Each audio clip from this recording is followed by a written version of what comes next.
8 heures dans les locaux de la Teranga Sénégal. Mesdames, Messieurs, bonsoir. C'est l'heure du journal. Tout de suite, les titres.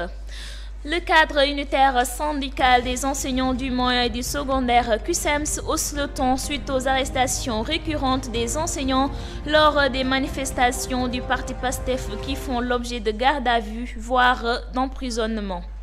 L'Assemblée générale des chefs de village des 37 communes dont compte la région de Diourbel s'est tenue ce samedi 18 mars à la gouvernance de Diourbel pour former le nouveau bureau. En ce sens, Moussa Amidian, le tout nouveau président,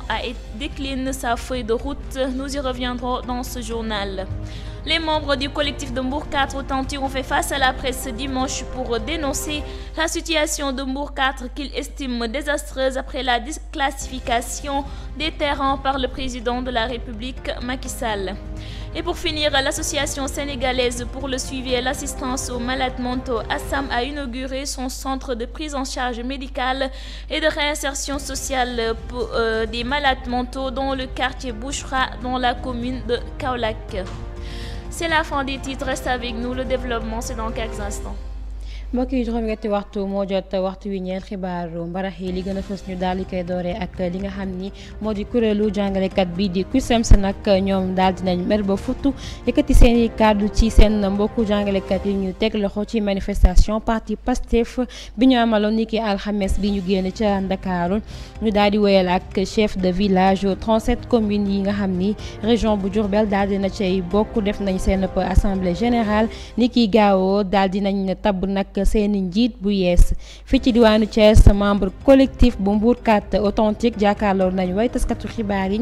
ni kiy démb ci dibéer gi ci lu ñeel seenub dëkkuwaay leneen lu ñeel kuréel gi ëmb malade mentaux yi ak seen suivi ak seen assistant di ASAM daal dinañ inauguré ab centre prise en charge médicale ñu daal di ci ànd ak Fallou Galassi la ci biir xibaar yi daal di ko jeexale ak investissement public toll ci ay junni milliards ci suñu xaalis gouverneur bu Louga nag daal di nag fësal ci ab ndajeeg way taskatu xibaar yi mbokk yi loolee mooy ponk yi gën a fës nees tuuti ñu daal di leen koy faram-fàcceel.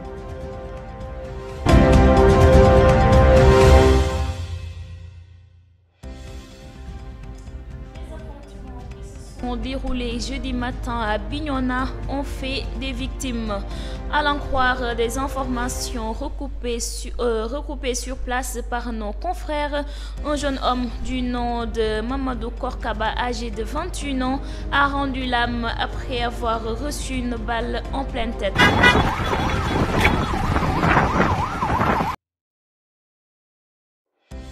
Tangori, il a succombé des suites d'un tir à balles réel reçu en pleine tête. mbokk yi ñu daal di dooree xibaar yi ak lii di manifestation yi amoon foofee ca diwaanu Bignona ab ndaw bu ay atam toll ci ñaar fukki at ak benn daal di nañ ko dóor ab bal ci bopp ba mu daal di ñàkk bakkanam affrontement yi nag amoon ni ki jeudi matin ca Bignona daal indi na fa nag ay jéeya ci turu Mamadou Korka Ba lay daal di wuyoo ni ki tey nag la daal di génn àdduna famille am nag daal di nañ confirmer ni kër familialam boobee foofee ca diwaanu Tengori la jóge woon ba ndogal boobee daal di ko dal mbokk yi daal dinañ ci dikkaat ci yeneen i xibaar.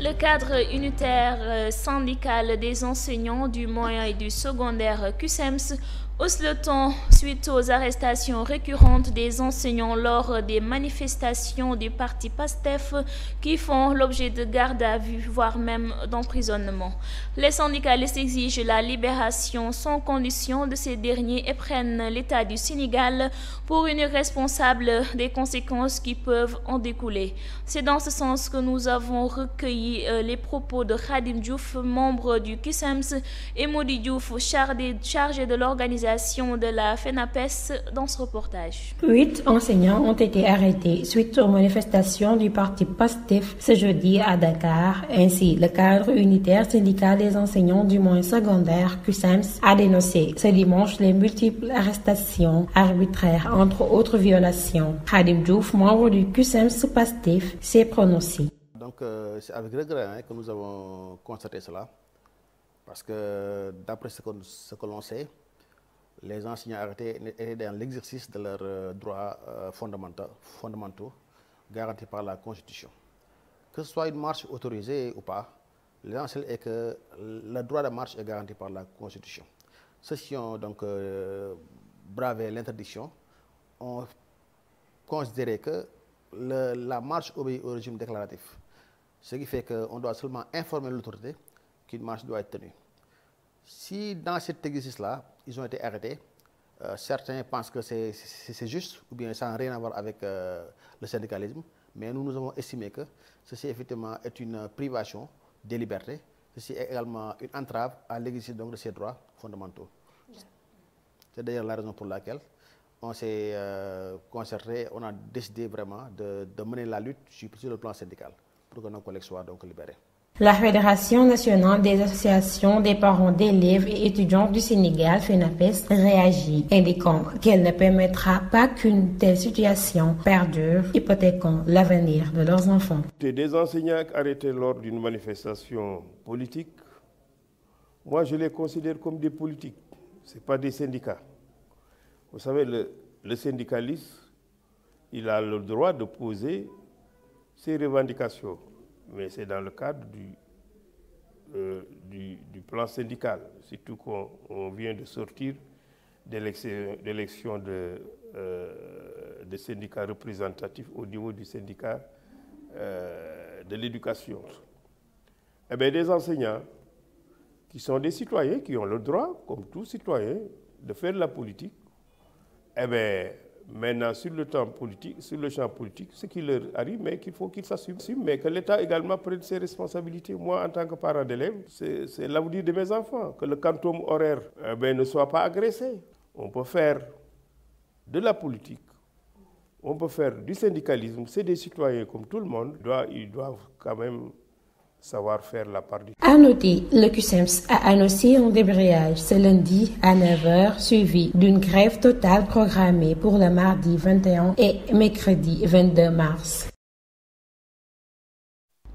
mbokk yi kuréel gi ëmb jàngalekat yi nekk ci moyen ak secondaire yi di CUSEMS daal dinañ mer ba fuutu yëkkati seeni kàddu jëm ci li nga xam ni moo di seen mbokk jàngalekat yooyu ñu daal di teg loxo ci manifestation yi fi amoon ni ki alxames bi ñu génn foofee ca diwaanu Ndakaaru syndicalistes yi nag ñoo ngi ñaax li nga xamante ni ñoo dañu libéré seeni mbokk jàngalekat yooyee waaye di wax ni bépp conséquence bu ci mënti am kii di suñu njiitu réew mooy nekk responsable bi ñu daal di ci teewlu ki nga xam ni moo di Diouf bokk CUSEMS ak it kii di Khadim Diouf bokk CUSEMS ak kii di Mody Diouf nekk chargé de l'organisation FENAPES ci ab reportage. juróom-ñetti jàngalekat daal dinañ leen teg loxo ci manifestation bi parti Pastef amaloon niki alxames bi ñu génn ci Ndakaaru loolee waral cadre unitaire syndical des enseignants du moyen secondaire du CUSEMS daal di dénoncé niki démb ci dibeer gi lii di multiples arrestations yi ñuy amal ak it yeneeni violations yi ñuy teg seen kaw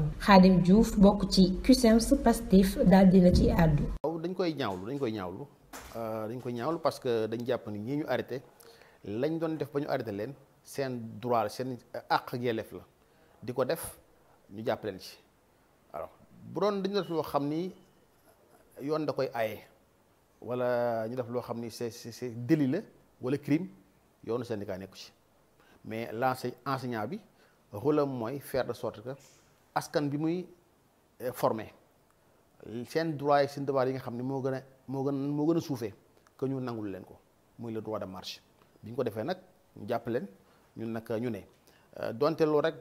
doyul pour raison xeex waaye daa am yeneen poñ yoo xam ni moo war tax ñu génn kon tombé waral ay gaaf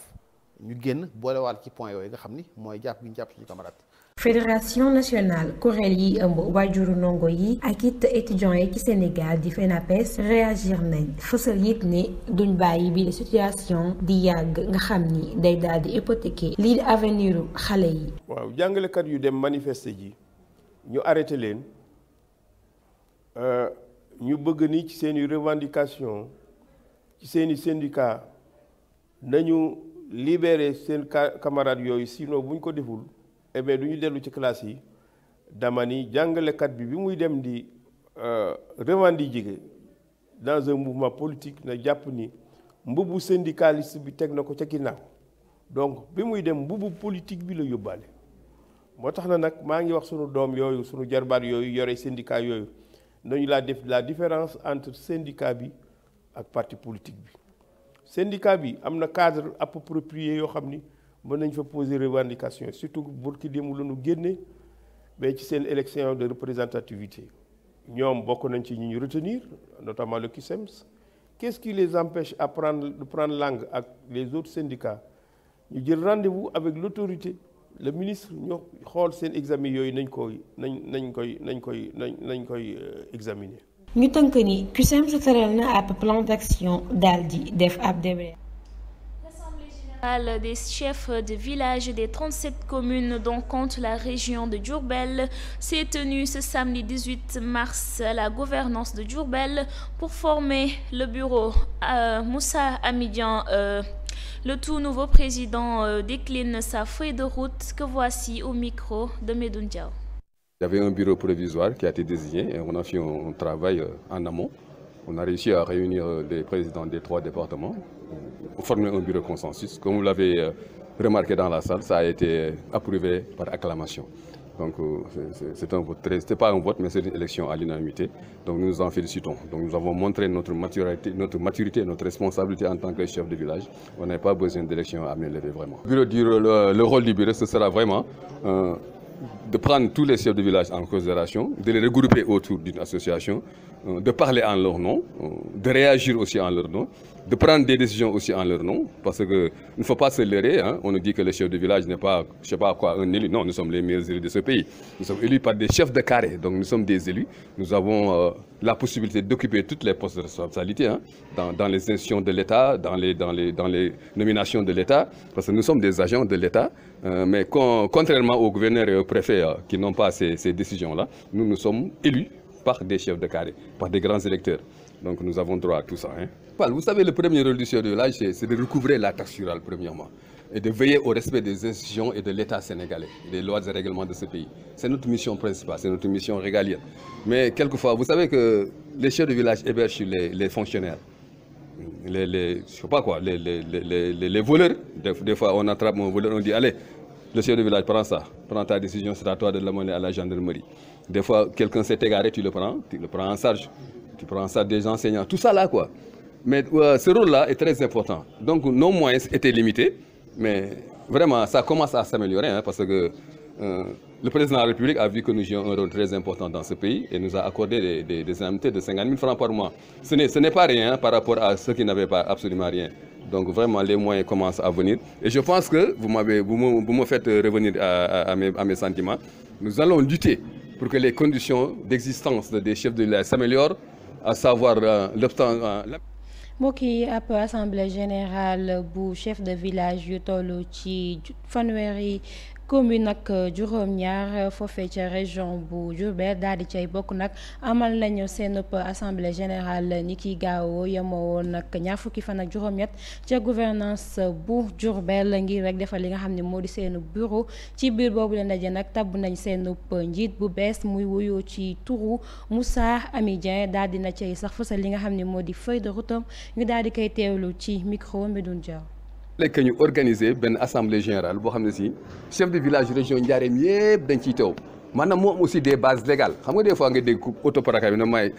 secrétaire général maay président alors que amul sax benn base légale da koy mais nag fii dañu bëgg mu nekk dans la légalité moo tax ñu convoqué 37 communes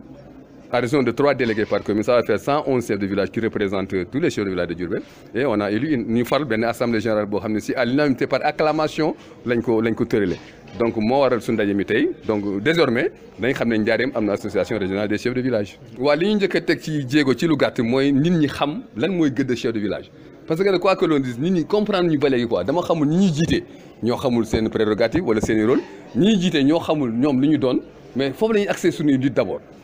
pour ñu jox ñu gëdd ñu xam ne ñun ci état bi la ñuy bokk parce que ñun ñooy premier administrateur de l'état quand même ñu xam ne aussi ñun li nommé préfet nommé gouverneur moo ñu nommé donc ñu ñemee daal ñemee quoi ñemee aussi ci xam la ngay wax xam la ngay jëf li may wax gars yi rek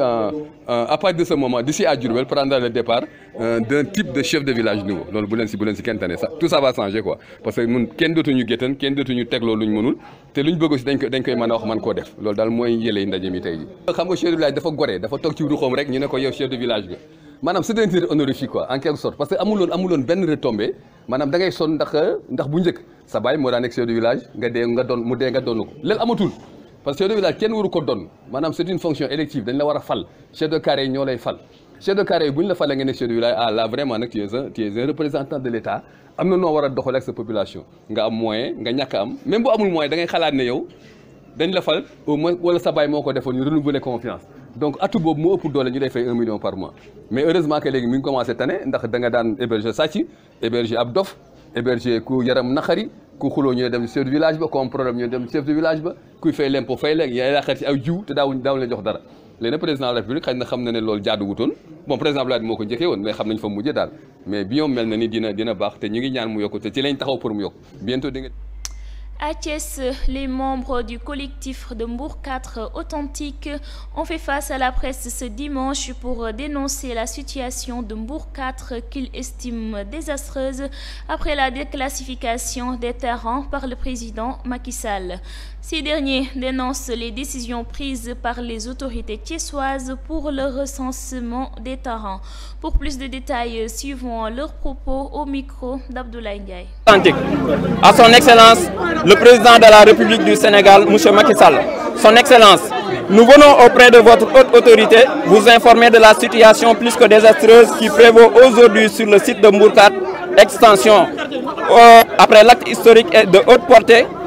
que vous avez posé en déclassifiant ce site pour nous permettre de disposer aujourd'hui régulièrement de nos terrains après plusieurs années de lutte.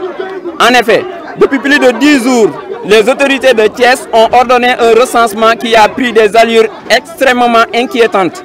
Dans ce travail de recensement, nous avons constaté avec désolation que les terrains nus ne sont pas pris en compte, ce qui risque d'être à l'origine de plusieurs problèmes. Les terrains nus qui avaient respecté scrupuleusement la décision de l'autorité pour ne pas construire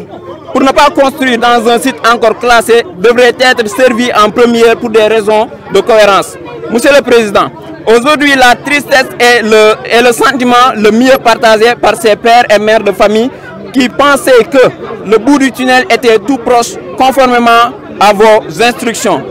Malheureusement, ce qui est en train de se passer n'honore ni les autorités de Thiès, ni encore moins l'État du Sénégal. Pourtant, depuis 2018, un travail de titan était abattu avec un recensement exhaustif de tous les détenteurs de terrain et consignés dans un registre de plus de 2500 personnes. Ce registre doit être impérativement servir de base de travail. Ce registre doit impérativement servir de base de travail pour ne pas passer complètement à côté de vos objectifs. Raison pour laquelle nous appelons tous les membres du collectif à la mobilisation générale pour faire face à cette forfaiture. Monsieur le Président, nous réitérons nos remerciements à votre endroit et vous demandons solennellement de suivre de près le mbokk yi ñu daal di wéyal ak membre collectif Mbour 4 Authentique yi fii ci diwaanu Thiès amaloon nañu ko dajeek way taskatu xibaar yi ni kiy démb ci dibeer gi ngir li nga xam ni mooy dénoncer lii di situation bi métti bu ñuy dund gannaaw déclassification terrain yi ñu fa amaloon ci noonu nag ñoom ñooñee nag ñi ngi dénoncer li nga xam ni moo di ndogali autorité thiessois yi jël ci mbirum recensement terrain yooyee ñu daal di teewlu seeni kàddu ci micro Abdoulaye Ndiaye. Monsieur le Président, tey ñun waa Mbour 4 Authentique ñoo woote ngir andiwaat suñuy ñaxtu ngir ne gisaguñu ab saafara ci suñuy këyit kër yi nga xamante ne mayoon gañu ko te ba ñu ko mayee sax dang cee teg ab santaane digle woon ne nañ ko gaaw a joxe ci fan yooyu nga xamante ne ca lañ nekkoon boobu ba léegi nag ëpp na weer ñu lay seedaloo tey di seedaloo itam askanu Sénégal ne ñun waa Mbour 4 fii ci Thiès jotaguñu suñuy këyit boobu ba léegi teg ca sax monsieur le Président commission bi nga xam ne mooy commission technique bi ñu yebal ngir mu ñëw def li nga xam ne mooy liggéeyu recensement bu bees bi xamal nañu ne terrain nu kenn du ko jël en compte monsieur le président ñu ngi lay xamal ne recensement bu bees ñun gëm nañ ne amu fi yoon te amu fi place ndax recensement bi weesu woon ba ñu defoon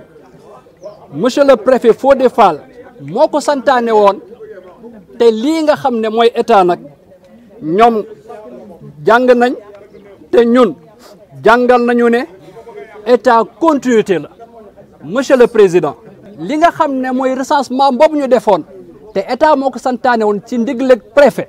bu fekkente ne tey jii boobu recensement jëloon nañ ko en compte ñëw topp parcelle par parcelle di càmbar parcelle bu nekk ko moom yaakaar naa ni kon tey loolu day daal di jeex te kenn ku ne di nga xam li nga moom ñu daal di jël suñuy alal jàmm na ñooy ñun waa Mbourkat nag ñooy jël seede waa Sénégal di leen xamal ne duñu yaafus mukk ba ñeneen di dikk di dëkkee suñuy terrain te duñu nangu itam ñu ñuy recaser nañ ñu jox kenn ku ne fi mi amoon ci recensement 2018 boobu nañ ñu ko delloo monsieur le président ñoo ngi lay sant di la gërëm waaye di xaar nag sa intervention ci nu mu gën a gaawe ci nu mu gën a jegee ndax parewuñu benn yoon di bàyyi ak keneen suñuy suuf mu di ko dëkke. Je vous l'annonçais en titre, l'association sénégalaise pour le suivi et l'assistance des malades mentaux ASAM a inauguré son centre de prise en charge médicale et de réinsertion sociale des malades mentaux dans le quartier Bouchra, dans la commune de Kaolack. Selon le président de l'ASAM du moins, les futurs pensionnaires du centre seront pris en charge gratuitement et préparés à une réinsertion dans la vie économique et sociale. Assouma Dione est au micro de Fallou Silla. Je vous propose de l'écouter. C'est un grand jour, c'est un honneur pour moi aujourd'hui d'être là à cette structure construite sur un terrain octroyé en 2001 à l'ASAM par la commune de Kaolack. Le chef de l'État va mettre en place une subvention de 500 millions qui sera mise à notre disposition incessamment. J'ai reçu des informations, j'ai été rassuré par les services de la présidence comme quoi les 500 millions vont être reçus par l'ASAM incessamment. Et à partir de ce moment-là, nous prendrons en charge avec tous les moyens qu'il faudra. Nous avons déjà trouvé un psychiatre en la personne du professeur Mahmoud Abidjam. Nous mettrons en place une équipe médicale composée de psychiatres, d'infirmiers, et la participation avec des assistants sociaux qui vont faire le travail pour que ces malades mentaux puissent retrouver en tout cas la société. Ce centre n'est pas pour la région de Kaolack. Ce centre appartient à l'ASAM. ASAM qui est une association sénégalaise pour le suivi et l'assistance aux malades mentaux. C'est toutes les régions du Sénégal qui vont profiter de cette structure. Kaolack sera la capitale des malades mentaux errants. Les malades mentaux errants à Kaolack, à Dakar, à Tambacounda, un peu partout à travers le pays, un peu partout à travers le pays, et même ceux qui sont à l'étranger, ceux qui sont dans les prisons sénégalaises, nombreux. Donc, ce que nous faisons, nous le ferons. mbokk yi comme ni leen ko waxee woon ci ponk xibaar yi kuréel gi ëmb malades mentaux yi ci lu ñeel seenub suivi ak seenub assistance di ASAM daal dinañu inaugurer seenub centre de prise en charge médicale ak it réinsertion sociale yi nga xam ni seenub dañu amee li nga xam ni moo di feebaru xel foofee ca quartier Bouchra ca commune bu Kaolack bu ñu sukkandikoo ci njiitu ASAM nag képp ku fa ñëw ngir faju dañ la jël en charge gratuitement waaye la si li nga xam ni moo di réinsertion sociale bi ñu teewlu kàddu Ansoumana Diallo Ansoumana Dione ci micro Fallou Galassi la tey bés bu màggal si ñun ñu ubbi suñu kër gi di ASAM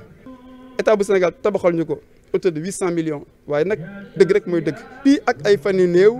jot na ay xibaar ndaxte man ak njiitu réew mi président Macky Sall du ñu toog te déggoowuñu jot na ay xibaar ne jël la bépp matuwaay pour que juróomi téeméeri millions yooyu nga xam ne moom la ñu diggoon yemb na daanaka te dina agsi léegi ci suñu ay gafa bu ko defee ñu mën a taxaw ñu amee feebaru xel jëlee leen ci mbedd mi yóbbu leen ci askan bi man Ansoumana Dione lenn rek moo ma soxal mooy ñu amee feebaru xel ñu nekk si mbedd mi tas ko di xibaar yi xam nañ ko Sénégalais yi xam nañ ko picc yi naaw sax xam nañ ko moo tax képp kuñ si jàppale rek dañu si gërëm di la sant suñu combat bi nag dañ ko yàgg ànd ak monsieur Mballo Thiam ndaxte moom yàlla moo ñu boole ci suñu gisilin ci ni suñu ay doxalin moo tax tey bés bu màgg la ñu jël succès bu Mballo Thiam def ko suñu gan spécial ñu koy sant ci teewaayam di ko gërëm di wax ne kër gii fii ak ay fan daañu ko exploité ubbi nañu ko tey jii waaye daañu ko exploité Sénégalais daañu gis lépp loo xam te ni ñu am feebaru xel en tout cas ñu leen toppatoo yéen ñeenti junni nit la ñu am feebaru xel ci réew mi waaye nag kër gi Kaolack rek moomu ko képp am feebaru xel ci Kaolack Dakar Thiès Saint-Louis ba ñi si diaspora bi ñi si prison bi ñoom ñëpp ñoo ko bokk xëy na Kaolack mooy nag capitalu ñu am feebaru xel waaye santé bi Kaolack rek moomu ko réew mi yëpp ko moom adduna moo ko moom ndaxte di gis ko xam ne faj nañ ko ba mu wér ab Guinéen la wala ab Gambien la wala ci benn nationalité la bokk fii lañ koy fajee ba mu. Et pour boucler cette édition, la région de Louga a enregistré des investissements publics d'un montant de 294 909 milliards de francs CFA entre 2012 et 2022, a révélé son gouverneur El Hadji Bayo Amar. Il s'entretenait avec des journalistes à l'issue d'une réunion du comité régional de développement consacré au suivi et à l'évaluation de l'état d'exécution des projets et programmes publics dans la région de Louga, évoquant l'impact de ces investissements dans les différents départements de la région. Le gouverneur a fait remarquer que Kébémer est le moins loti. Il a révélé les efforts consentis par les pouvoirs publics dans les domaines éducatifs et sanitaires. Il est au micro de Gora Mbodj. Nous l'écoutons. Avait reçu un engagement de 250 milliards, mais aujourd'hui, si on se base uniquement sur les 250 milliards, ça veut dire qu'il ne reste plus rien à réaliser. Mais ça, l'État l'a dépassé. Donc aujourd'hui, la base de travail, ce n'est plus ça. Parce que comme je le répète, sur les 250 milliards que l'État avait, que le président avait défini pour la région de Louga, ça depuis presque 3 ans ou 4 ans, nous l'avons déjà atteint. Maintenant, la vraie base de travail, c'est à partir de la mise en œuvre du plan Sénégal émergent en 2014. C'est ça vraiment la base de travail et hors engagement. Donc vraiment, ce sont les instruments sur lesquels on peut se baser vraiment pour faire une bonne analyse sur ce que l'État est en train de faire au niveau de la région de Louga. Aujourd'hui, quand on parle maintenant des réalisations de l'État, vraiment nous basons maintenant sur les 3 axes du PSE. Maintenant, sur les 3 axes du PSE, on voit que l'axe 1, vraiment, c'est au niveau de l'axe 1, c'est là où nous avons quand même constaté beaucoup d'actions de l'État. Au niveau de l'axe de moyennement, maintenant au niveau de l'axe 3 aussi, qui est paix et sécurité et bonne gouvernance, c'est un peu l'axe 3 là qui ferme un peu le lot. Et en constat, nous sommes dans la région de Louga, qui est composée des 3 départements, Louga, Linguère et Kébémer. Maintenant, aujourd'hui, si on fait le constat, et en cas moi, depuis que je suis là, et même avec mon prédécesseur, nous avons fait une remarque. Parmi ces 3 départements, c'est surtout à Kébémer aussi. Quand on analyse les questions d'équité, c'est vrai que Kébémer vient en dernier lieu. Et l'une des recommandations phares depuis des années, c'est comment aussi faire en sorte que Kébémer aussi puisse aussi suivre la marche de la région en termes d'investissement public. Il y a d'autres recommandations sur lesquelles, sur la santé et sur l'éducation. Sur l'éducation, la santé, sur l'éducation, sur la formation professionnelle, sur la sécurité, vraiment à tous les niveaux. Et là aussi, mbokki région bu Louga daal di enregistré ci ay investissement lu toll ci ay junni milliards ci suñu xaalis ci lu ñeel atum 2012 jàpp atum 2022 gouverneur ba nag di wuyoo ci turu El Hadji Bayo Amar moo ko daal di xamle ci ab ndaje ba mu amuloon ak way taskatu xibaar yi ci lu ñeel suivi ak évaluation état ak it li nga xam ni moo di projet ak it programme ca Louga ñu daal di teewlu ay kàddoom ci micro Gora Mbodj. C'est 205 milliards yi nga xam ne moom la état bi jëloon engagement en 2012 loolu état bi def na ko bu yàgg moo tax ma ne tey booy jël base de travail bi nga xam ne daal moo gën a simple nañ jël léegi le PSE mooy plan Sénégal émergent en 2014 nga xam ne la commencé ci 3 axes yi parce que comme li ma wax léegi rek booy jëlee rek 6 engagement conseil des ministres rek loolu moom je pense que état bi 205 milliards état bi moom investi ko ci wàllu éducation wàllu santé wàllu yoon ak leneen donc li am solo mooy hors engagement yi ak le PSE te loolu si état mi ngi ci dox ay joge yu am solo ay liggéey tamit yu am solo. tey région Louga dafa am 3 départements muy département bu Louga Kébémer ak Linguère maintenant chaque année saa yu fi dajale c'est le même constat souvent booy xool ci wàllu volume investissement yi Kébémer mooy toujours mooy féete ginnaaw donc suñu ambition nag mooy def lu ñuy woowee équité fexe tamit ba Kébémer aussi xaw a jóg tey ci wàllu njàng bi damay jël rek wàllu formation professionnelle mi nga xam ne loolu am solo la tey booy xool région Louga am na fu mu jógee am na fu mu nekk parce que tey boo dafa xayma rek entre 2018 et maintenant tey ci wàllu formation professionnelle Louga ñeent centre la amoon mooy CFP mooy centre de formation professionnelle bu Louga bu Linguère ak bu Kay ak bu Louga Linguère ak Kébémer ak CFAM mais tey année bi ñu toll nii tey bon décembre 2022 tey boo xoolee Louga loolu sax dañ ko doublé parce que depuis loolu rek am na yeneen centre yu ñu tabax yi def yu bees muy centre de formation professionnelle bu Daara bu Kokki bu Ngoraan ak le centre horticole de Thiès loolu aussi pour un peu gën a offrir l'offre d'éducation au niveau de la région. bu loolu tamit même ci wàllu enseignement supérieur tey xam ngeen ne Louga am na UVS te ambition état mooy defar une UVS dans chaque département te sax am na loo xam ne tamit tey waxuñu ko parce que loolu 2023 le concerné tey aussi tamit jotañ tamit information boo xam ne Louga dafa am ISEP mais comme loolu 2023 la bokkul ci élément d'analyse. Mesdames et messieurs, c'est la fin de ce rendez-vous d'information. Merci de l'avoir suivi. Merci à la régie Lamine Sow, Maxime et DJ Line. Bonsoir. jërëjëf mbokk yi loolee moo daal di buur xibaar ci kàllaamay Kocc wooy leen di seetaan suñu ay programme fii ci Teranga Sénégal di daal di jaajëfal Mamadou Lamine Sow DJ Line ñi xare woon ci régie bi jërë ngeen jëf.